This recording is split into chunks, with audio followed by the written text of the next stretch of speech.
All right. Welcome back to the Silver Lined relaunch. And again, you know what? I feel like what a gift that I get to be talking to these incredible people about their relaunch journeys and share them with you. And this is one that most likely you already know her. And if you don't, after we talk, you're going to want to start following her because I follow her. And I got to tell you, I started when we first got on today. I'm like, well, seriously, can we just talk about that picture? And you're going to hear more about what she's doing in just a moment. But I want to welcome Keri Ford to today's podcast. And she is a CEO and founder of Elevate with Keri.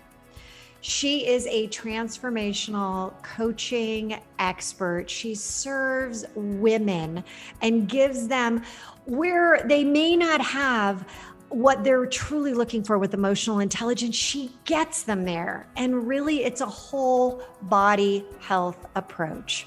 She works with some of the top people that you probably know by name. I'm not going to go into the laundry list, but let me tell you, the names are super impressive. But really what's impressive is this woman, her journey, and what she's going to be sharing with you today. This episode is brought to you by the Fired Up Entrepreneur Program. And this is a program that we are so proud of. The results have been downright remarkable, and we want to invite you to get a glimpse of what it is like inside this program by inviting you to participate in the Business Boot Camp, which is a 5-day free event. And get involved with this because the pearls that we're going to be sharing each and every day are going to be the foundation for allowing you to make money, keep the money, grow the money, and strengthen not only your business, but also yourself. So please take advantage of this and join us at our next boot camp. You're listening to the Silver Lined Relaunch, and I'm your host, Hilary DeCesar, award-winning entrepreneur and transitional coach. Each week, I'll invite you to tune into inspirational stories, revealing how you too can turn ordinary experiences into the extraordinary. Feeling stuck? I'll share step-by-step strategies to fuel your ability to experience a life where silver linings are both abundant and possible. So, Keri, welcome to the Silver Lined Relaunch. Thank you, Hilary. So glad to be here. What fun for me. So the way I always like to start out the show is we all have relaunches, and some are mega, some are mini, but they all impact us and they all end up really forming who we are today. But I'd like you to share your most significant relaunch and the journey that brought you to where you are right now. Yeah, for me, the most significant relaunch was my divorce. That had me come to my knees in a way that I had never experienced before. And also became such a gift. It had me reevaluate everything in my life, everything. Complete 180. If you told me I'd be sitting here right now, having experienced the things I've experienced in the past 3 years, with that being the catalyst, I would have been like, no way. Nope. So can you share a little bit? Because yes, there are many of us that have gone through divorce. Yours truly right here. And yet there is something pretty significant about your experience and specifically your journey that has gotten to where you are. So you can be sitting here and talking about it. Can you share more of what actually happened? Yeah. So it was interesting because I know that I was the co-creator in building that life. I was about a decade deep into marriage, had been with him for 12 years. I was young, but had a sense of self even at 22 when I first met him. We were married at 25. But I'm telling you, it was the craziest thing to wake up after my daughter was born and feel like a switch went on in me that I hadn't even known was there. And I woke up in a life I didn't recognize, even though I had co-created it. And I had all the things. I got to tell you, there are probably so many women out there saying like, who is this? Who am I? Like, how did this happen to me? What am I doing at this point in this body, living this life? And yeah, I think that this is probably resonating. Yeah. I did have those thoughts. I thought, surely this can't be it. But I made myself really wrong about that, because you're like, oh, well, I should be grateful. I have so much to be grateful for. I've got all the check boxes marked. And the check boxes at that point in my life were the house, the 2.5 kids, the white picket fence. We had an HGTV renovated house, 3 stories, in, the in-ground pool, all the things. And I was like, I still feel empty. I feel unfulfilled. And I don't feel like I know who I am in this story that I have created. So I did what most of us do. We start having conversations with our significant other. Hey, I'm kind of feeling this way. Actually, at the time, though, I was like, I'm really feeling this way. Yeah, you're like, okay. Because at that point, the bells are going off. Things are happening. Yeah, wild alarm bells for sure. And at that point, I had kind of explored and navigated different avenues of like, okay, maybe this is postpartum. I've got 2 kids. Adjusting to life as a young mom is tough. And becoming a mother in general is not a gentle journey. And we don't have a handbook on how to do it. So that was something I explored. I explored even going back to corporate consulting, because I thought, oh, well, maybe I just need more, financial freedom. Maybe I just need more girls' night. So, I explored all these avenues, and I'm like, nope. The common denominator feels like it's this relationship. And the more I started to speak my truth from my experience, the more I realized, well, we're not on the same page. We don't want the same things. We're not even defining how we want to live our life in this moment and then in the next in the same way. And it just became... Keri, can I ask you a question there? Yeah. It fascinates me because this does happen. Is this something that you could have potentially predicted or circumnavigated and not had it happen? Like this idea that, we're not on the same path. We don't have the same vision. No, not in my circumstance. It was never something I could have predicted, because I was only where I was in terms of consciousness, in terms of personal development. And that was one of the biggest things that I had to heal through post-divorce, in the process of walking through that valley, was I'm not wrong. I actually feel that God used this as a catalyst in my life for me to seek him. And so how could I ever be wrong for something that was supposed to happen? I think that is so important for people to hear, because we beat ourselves up about, why didn't I see the signs, or why did I do this, or why didn't I ask? And you said it so beautifully. It's like, you know what? It wouldn't have taken you where you were on that path, on that, heavenly path, on the divine path. So when you got to the point where you're like, all right, this isn't, I can't make it work. Yeah. What was going through your head? I was like, oh my gosh, am I really going to leave? Am I going to do this? Because your daughter was how old? 2. Oh, that's there's some heavy decisions there. Yeah. But I will say, by the time you actually take action in the step of that decision, you have already replayed it a million times in your mind. So in some capacity, energetically, you probably have walked through the scenario of that decision having been made.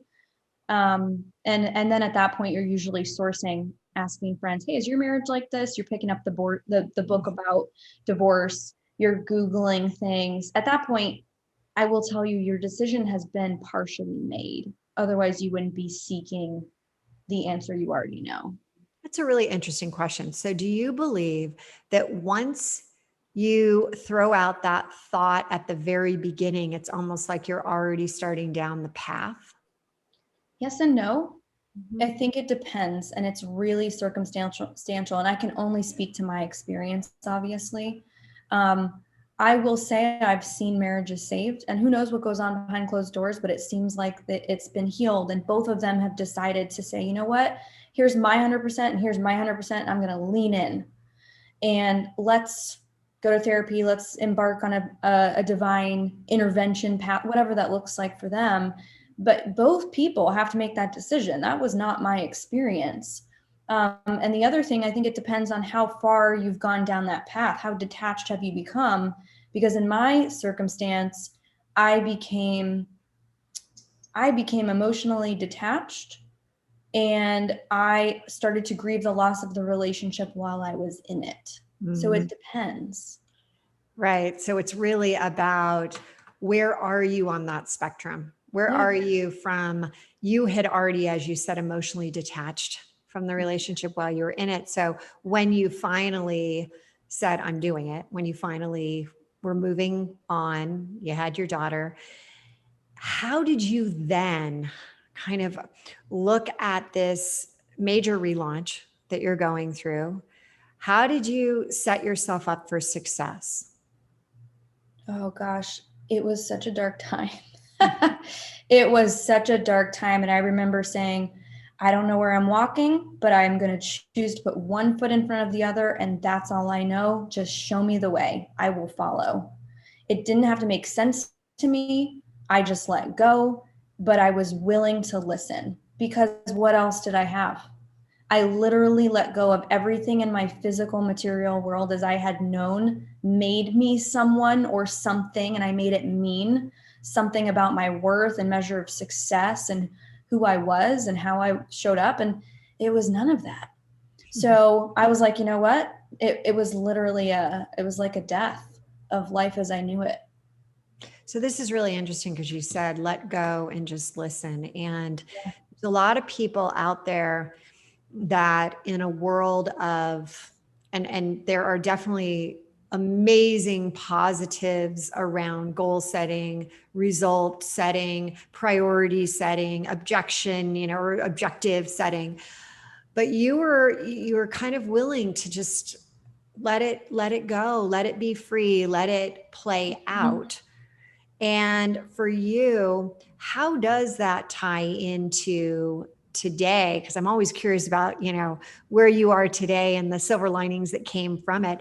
How are you with anything around goal setting or prioritizing things? Are you still taking that approach of, like, what is that Carrie Underwood song, Jesus take the wheel, Yeah. right? That's absolutely my approach. In my opinion, and now that I have seen the other side of that, like miracles truly unfold because I was listening to where I was always ultimately called. I What other way is there? Mhm. We can try and buy time, we can swim upstream, but we're only ever avoiding the direction we know deep down we're supposed to be walking in. How many times have some of you maybe listening been like, yeah, you know what? I saw this kind of playing out. If I really listened, I knew it 5 years ago, maybe in a divorce, maybe in a business. I knew on some level. But if you listened sooner, how beautiful you would be able to manifest the things in your life at such an exponential level, at an accelerated speed. And I mean, this is literally what I teach women to do through the principles of intuition, by way of using their body to be their guide, through eating, but it shows up everywhere. So it's interesting because now your true mission, as you've stated, is $1 billion body is a state of mind. Mm. Help us understand what you mean by that. When we think that our happiness, confidence, joy, peace exists somewhere out there that we're trying to achieve, chase, accomplish, goal set to, in a pant size, at a weight, even in a specific outfit, we're giving away our power. Life is just too damn good right now to give anything else away. It can exist right now. So how can we, and this is what I teach, straddle the paradox of being in the state of being of our full worthiness, true confidence, like exhilarating joy right now, and continue to walk in betterment of ourselves from a place of self-love. But you because also that's really, the paradox to master. You really do such a great job of challenging the social norm of dieting and saying, can we just stop? Can we just stop that? Because that's not getting us anywhere. It's not serving us. It's that sabotage inside our head. Like, we're not at that size of jean. We're not at this. We're not at that. And you fully embrace your body. You fully embrace that. Can you talk more about what you believe is going on right now with social media and dieting? What a great question. Whew, actually, it's interesting. Dove has a campaign right now, and it's about the filters that are used on social media. I think 80% of girls by the age of 13 are using digital filters, and they're calling it digital distortion. And that's so fascinating to me, because it's just a new way that we're still making ourselves not good enough. And I think it's really easy, myself included, to get involved in that. But if we're really leaning into the sisterhood and raising each other up, it starts with loving ourselves first, because that's the true revolution. And then not comparing ourselves to another woman, wishing we had her thing, or wishing we were like her, or, oh, we need to be like her. Like, what about, raising her vibration to support her truly from a detached place? How beautiful that would be. Because it's interesting. The number one thing that I hear women say when they're like, I might be judged by them, or they might think this. I said, who's they? Who's them? And they're like, I don't know, society. Okay, now ask your body, is that a masculine energy or is that a feminine energy? And they're like, oh, that's feminine. We are so scared of other women. We're trying to prove ourselves to them. We're trying to outshine them. And isn't it so funny, Keri? You go to a party and you're not dressing for the guys. You're dressing for the girls, right? You're looking at the girls' outfits. You're looking at, what's going on around. And it's so true.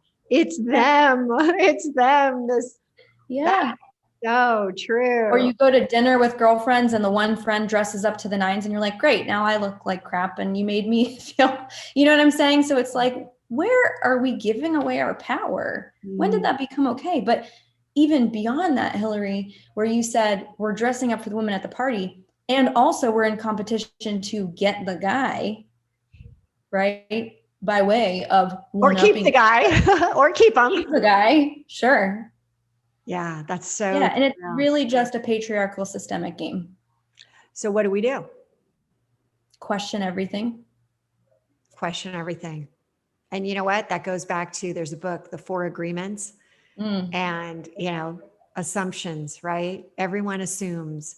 You assume, you assume, you assume. You got to make sure that you can't read anyone else's mind. And I read something that you had said about, you really don't know what's going on in anyone else's, mind and their body. And some of, the people that you think have the greatest bodies out there struggle with it all the time. I had a best friend who, was constantly, worried about her body, worried about, am I, do I look, fat in these jeans? Do I, and it was just like, no, you have an awesome body.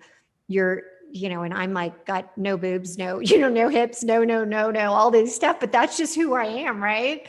And I sit here and I'm like, what did I say to you when we jumped on? I'm like, she posted, hey, everyone, you got to go back when this airs, go back, scroll through her Instagram, and she is hanging from a tree. And I'm like, look at those legs. Oh my God. And her arms and everything. But too, we all, it's when you have straight hair and you want curly, or when you have curly, you want straight. And what is it? Because you really help women understand that emotional intelligence aspect of it. Yeah. Can you share, how do we even get started on this path of, it's not IQ, it's EQ? Yeah. The process requires grieving. There's grieving in the growth because we're not who we think we are. And we get to be everything and more of ourselves. And that's what I teach women every day, is how to be. They'll say to me, I'm more myself than I've ever been. And I'm like, and that is the magnetism, or the je ne sais quoi, or the star quality that people see in others.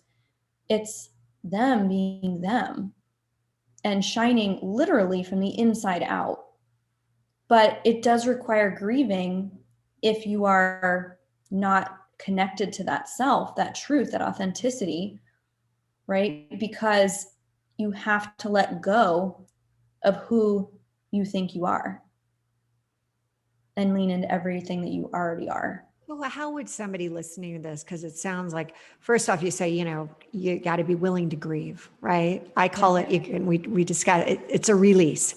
You got to release. You got to be able to do, that big red reset button, right? Smack that thing. We're resetting. But how do you go about that grieving when, we want to put a wall up around grieving? Grieving is no fun. No, it's not. But it is the path to liberation. It is actually the key to your freedom. Time doesn't heal wounds, feeling feelings does.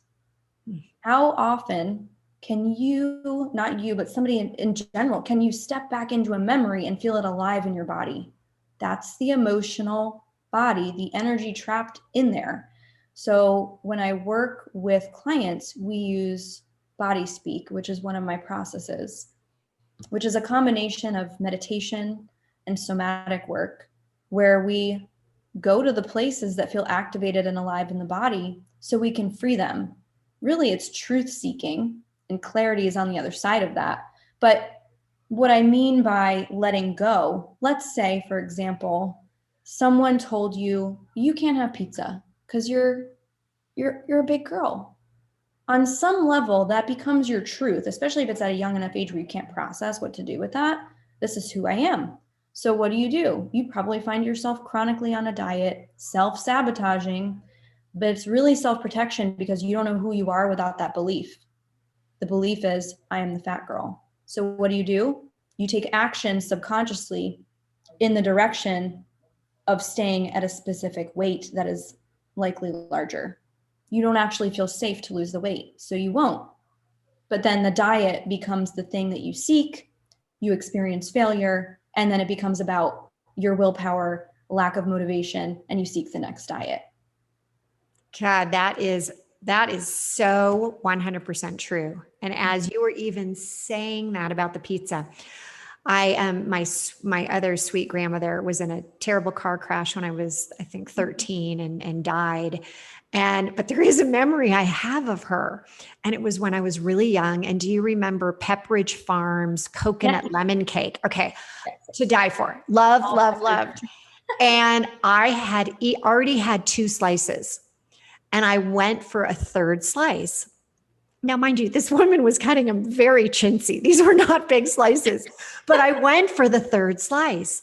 And as I was going for it, she literally said, you've already had in front of everyone, you've already had a second piece. Even seconds are being piggy.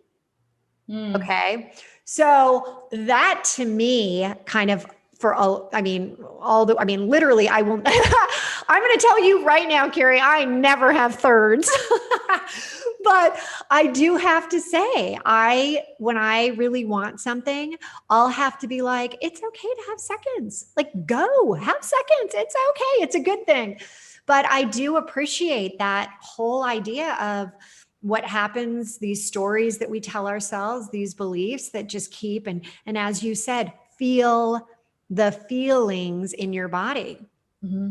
That is such a powerful statement, because we've been taught that, ooh, if I have like something, if my stomach, ooh, I kind of get that feeling, or if I have that feeling in my neck or feeling in my chest, well, ignore it.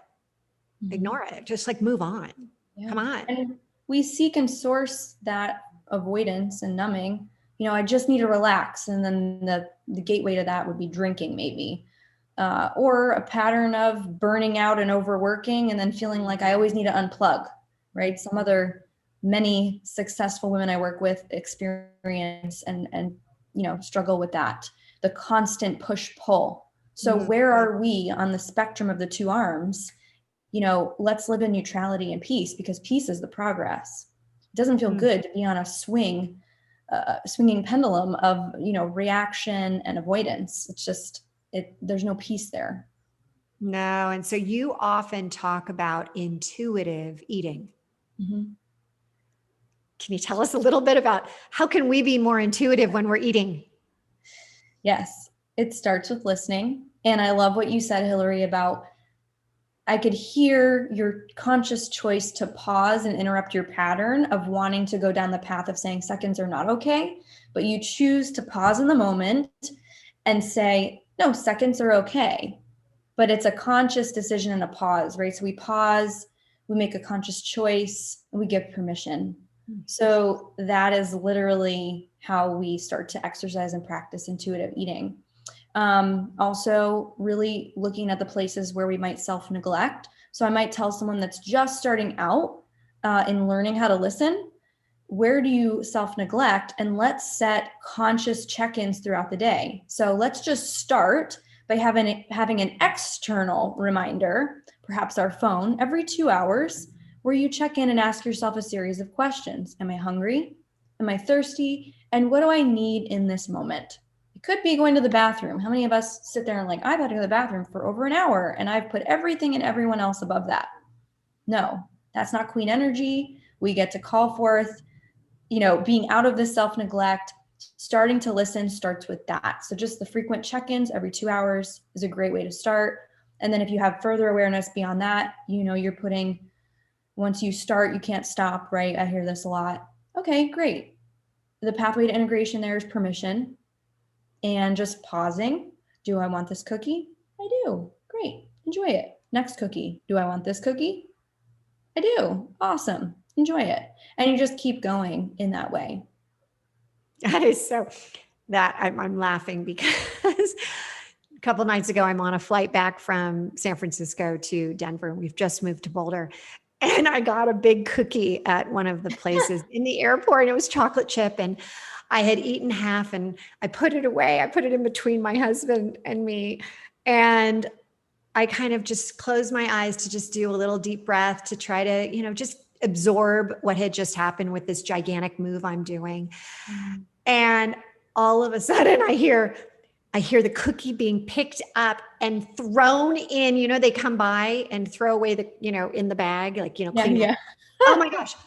I literally looked at E and I said, did you just throw away my cookie? And he said, well, I thought you were done. It's been sitting there.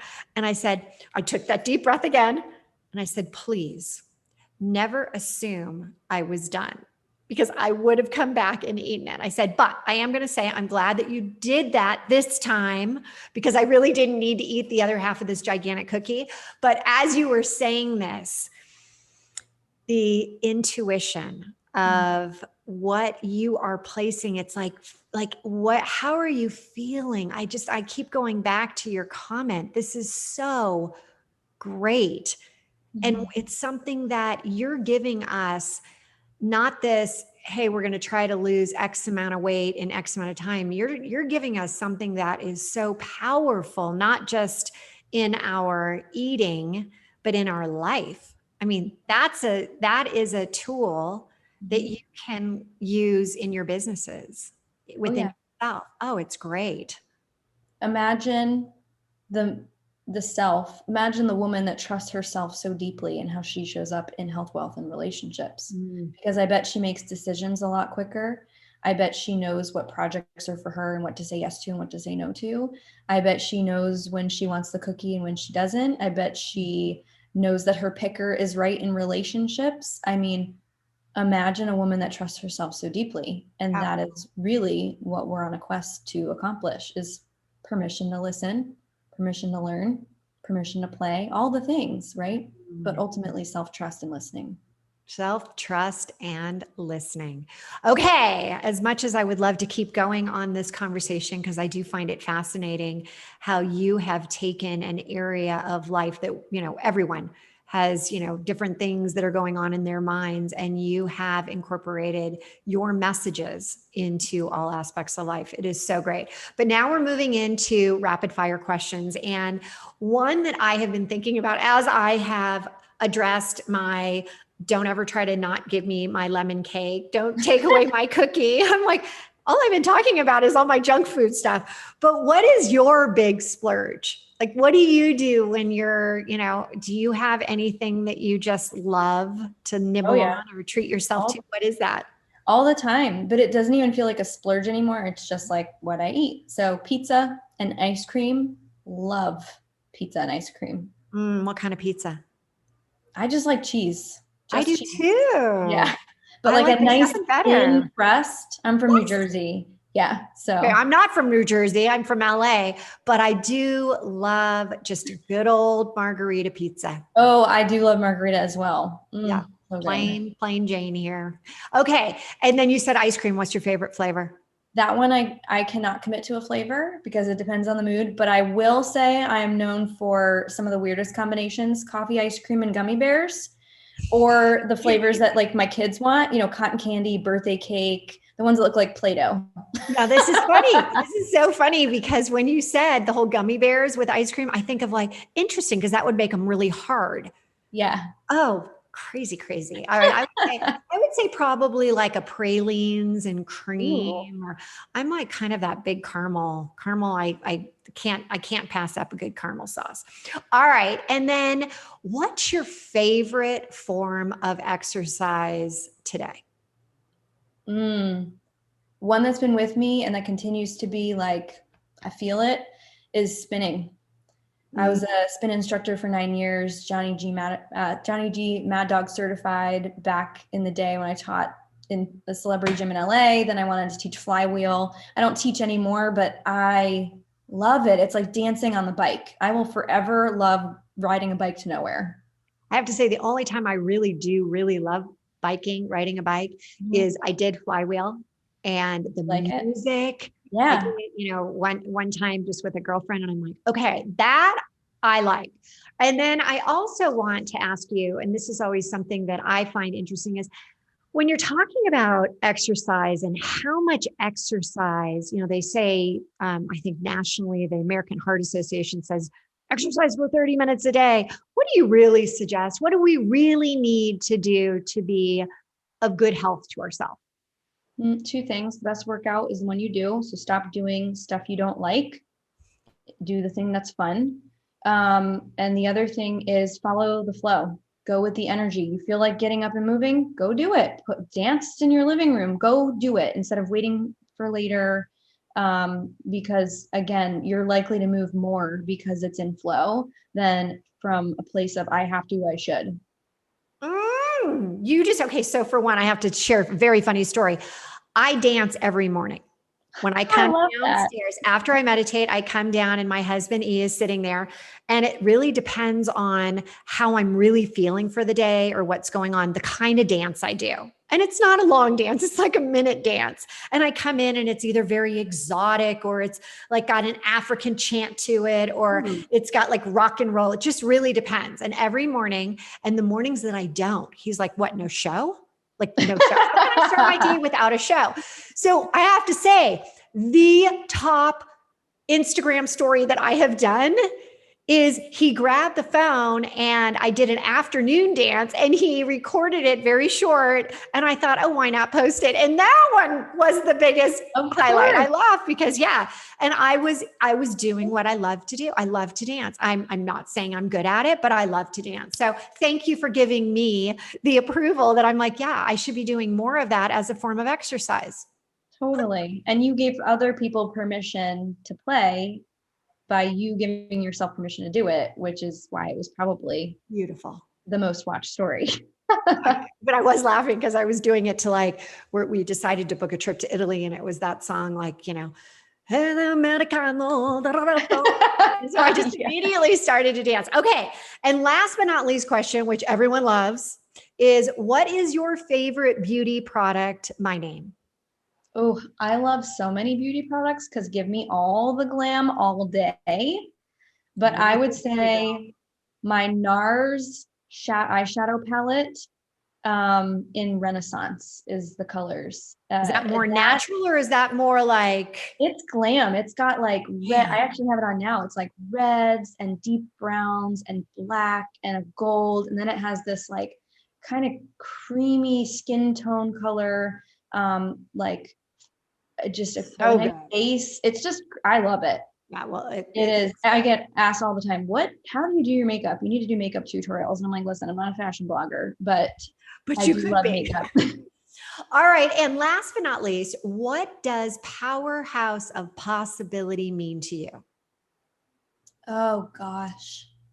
If I am really connected to my soul's blueprint, like there is nowhere to go but up, and I'm on a mission to build an empire where every ceiling becomes the floor beneath my feet. And I'm bringing all y'all with me. I'll go with you. I'm there. And then how can people get in touch with you and hear more about you? Yeah. So you can find me at Shift with Sanctuary. I'm the co-founder of a retreat series for the 1% woman. We rent a private island in the British Virgin Islands. So you can find me there. Or you can find me at elevatewithkeri.com or the Keri Ford, KeriFord on Instagram. So I am at all of those places. So I love it. Yeah, I'd love to connect. Keri, thank you so much for being here, for being so beautiful on the inside as well as the outside, and sharing your gifts, your journey, your relaunch. It was awesome having you. Thank you, Hillary. Take care. Thank you so much for tuning in to another episode of the Silver Aligned Relaunch. If I said something today that resonated with you, will you please head over to iTunes right now and leave us a 5-star review and share this episode with others and help them find the silver linings as well. And don't forget, you can have immediate access to the show notes, any giveaways, and the links to those amazing beauty products at therelaunchco.com/podcast. Until next time, there's always a silver lining, and now is the time to hit the reset button to relaunch those transitions into transformations.